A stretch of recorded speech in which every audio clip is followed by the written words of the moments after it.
अभी हमने देखा उत्तर प्रदेश के गाजियाबाद में त्रिशूल, तलवार, धारदार हथियार बांटे गए और वो ये कहकर बांटे गए कि कभी यहाँ पर बांग्लादेश जैसी स्थिति हो तो इनका इस्तेमाल करना जिहादियों से लड़ने के लिए। ये किस तरफ इशारा है? क्या सरकार की नज़र नहीं है?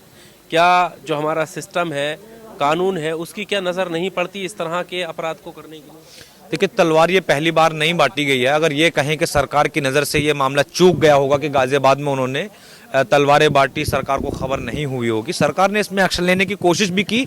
इसी जो हिंदू रक्षा दल जिसके कार्यकर्ता वहाँ पर तलवारें बांट रहे थे, वहाँ पर मुसलमानों के नरसंहार के लिए तलवारें घर घर दरवाज़ा खटखटा कर जो है बांट रहे थे कि ये लीजिए तलवार, अगर यहाँ पर बांग्लादेश जैसी स्थिति बनती है तो ये तलवारें आपकी बहन बेटियों की रक्षा के लिए जो है ये काम आएंगी।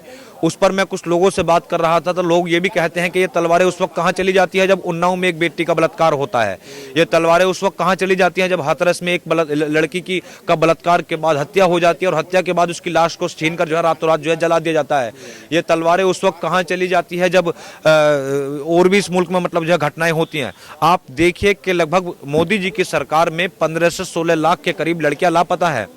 मोदी जी की सरकार में लगभग 16,84,000 के करीब लोगों ने इस देश की नागरिकता छोड़ी है, पासपोर्ट को सरेंडर किया है, लेकिन इस तरफ किसी का ध्यान नहीं है। तलवारें बांटी जा रही है मुसलमानों के खिलाफ। क्योंकि उनको मुसलमानों के खिलाफ उनको जो है हिंसा करने से, मुसलमानों के खिलाफ हथियार बांटने से, मुसलमानों के खिलाफ अनर्गल बयानबाजी करने से उनको इनाम मिलते हैं, उनको गाड़ियां मिलती हैं, उनको PSOs मिलते हैं, उनको तमाम तरह की फैसिलिटीज मिलती हैं। आज आप देखिए कि जिस लड़के ने जामिया के सामने पहुंचकर, राम भक्त गोपाल नाम के लड़के ने जामिया पर NRC CA प्रोटेस्ट के दौरान गोली चलाई थी, आज वो फॉर्च्यूनर गाड़ी में सफर करता है। आज वो लग्जरी गाड़ी में सफर करता है और कम से कम 10-12 गाड़ियों का काफिला लेकर चलता है और उसके साथ में सिक्योरिटी गार्ड रहते हैं। वो 12वीं क्लास में पढ़ने वाला लड़का, उसको बचा दिया गया कि स्टूडेंट है, ये नाबालिग है, लेकिन आज वो एक बहुत लंबा काफिला लेकर चलता है। क्योंकि मैं इसमें दोषी सिर्फ हथियार बांटने वालों को नहीं मानता हूँ, जो हथियार ले रहे हैं, यानी उनको जरूरत थी कि हमें कोई हथियार बांटे और वो बहुत आसानी से हथियार पकड़कर, वो तलवार पकड़कर, आपने उस वीडियो में देखा होगा कि वो चूम भी रहे थे। यानी इसका मतलब यह है कि हथियार बांटने वाले दोषी नहीं है। जितने दोषी हथियार बांटने वाले हैं उससे कहीं ज्यादा दोषी वो लोग हैं, वो मुसलमानों के खून के प्यासे हैं, जो उस बढ़ती हुई तलवार को ले रहे हैं और लेकर उसको चूम कर जो अपने घर में ले जाकर रख रहे हैं और कह रहे हैं कि बहुत शुक्रिया। यानी उनको जरूरत थी, वो मुसलमानों के खिलाफ हथियार इस्तेमाल करने के लिए हथियार की तलाश में थे। तो ये कोई छोटी आबादी नहीं है। मैं तो समझता हूं कि इस मुल्क की बहुसंख्यक जो आबादी है वो मुसलमानों के खून की प्यासी हो गई है और मैं बहुसंख्यक आबादी को मैं इसका जवाब भी दिया गया है। लखनऊ से वीडियो सामने आया है।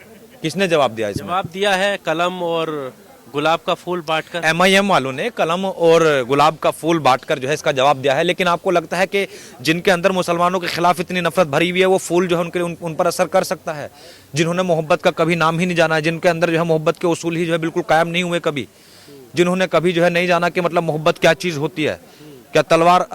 ये सही है कि नफरत को आप जो है मोहब्बत से मिटा सकते हैं, आप नफरत को आप जो है मोहब्बत से मिटाने का काम कर सकते हैं, लेकिन इस कदर इस वक्त नफरत भरी हुई है कि आप जो है गुलाब का फूल नहीं बल्कि गुलाब के तमाम पेड़, पूरा बागीचा भी लाकर उनके सामने रख देंगे तो उनके अंदर जो मुसलमानों के लिए जो नफरतें भरी हुई हैं, जो उनके अंदर जो मुसलमानों के प्रति जो नफरतें फैली हुई हैं, वो नहीं निकाल पाएंगी। कोई गुलाब का फूल क्या बागीचा भी नहीं निकाल पाएगा। फिर नतीजा क्या है? कैसे हमारे इसका यही है कि सरकार का पूरा संरक्षण है, क्योंकि एक अपराधी अपराध करता है, सरकार उस पर कार्रवाई करती है। बढ़ती रहेगी फिर? बिल्कुल बढ़ रही है, बढ़ती नहीं रहनी चाहिए लेकिन बढ़ रही है। एक अपराधी अपराध करता है, उस पर कार्रवाई होनी चाहिए, लेकिन सवाल यहाँ पर तब उठता है और तब उठने चाहिए जब सरकार देखने के बावजूद भी उन पर कार्रवाई नहीं करती है।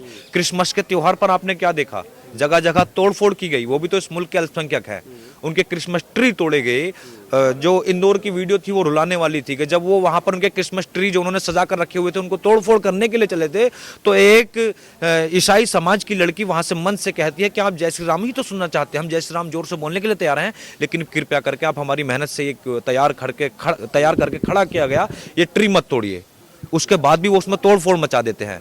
छत्तीसगढ़ के रायपुर में मॉल के अंदर घुसकर तोड़फोड़ मचाई जाती है। आज ही उनको जमानत मिला, आपने वीडियोस देखा कि रायपुर में जिन लोगों ने क्रिसमस ट्री में तोड़फोड़ की थी, उनकी सजावटों को तोड़फोड़ करके तहस नहस कर दिया था, पूरे मॉल में तोड़फोड़ मचा दी थी, जब उनको बेल मिलती है तो आज उनको अपने गर्दन पे, अपने कंधे पे बिठाकर फूल मालाओं से स्वागत करके और उनकी आरती उतार कर जो है उनको जो है प्रोत्साहित किया जा रहा है। तो ऐसे में आपको लगता है कि नफरतें खत्म होंगी? क्योंकि जब आप जेल से निकलने वाले बंदे का, किसी का, अपराधी का अगर आप स्वागत करेंगे तो उसको लत लग जाएगी कि मुझे जो है मेरा स्वागत किया है, यानी समाज ने इस चीज़ को बुरा नहीं ठहराया। अगर बुरा ठहराते तो वो उसका बाइकआउट कर रहे होते। वो उसको प्रोत्साहित कर रहे हैं, वो उसके गले में माला डालकर उसको सम्मान दे रहे हैं। तो वो खून का प्यासा होगा। उसने कल क्रिश्चियन को मारा था, आज वो मुसलमान को मारेगा, कल वो किसी न किसी रोज वो दलित को भी मारेगा, वो किसी यादव को भी मारेगा।